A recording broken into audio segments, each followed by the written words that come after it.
পূর্ণতা পেতে পারে বলে আমরা মনে করি।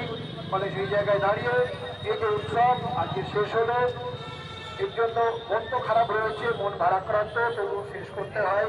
তাই শিউড়ির ইরিগেশন কলোনি মাঠে আজকে বাজি পোড়ানোর মাধ্যমে আমরা এই উৎসবের শেষ করলাম। আবার দেখা হবে কোনো লাইভ নিয়ে। আপাতত গুড নাইট, টাটা।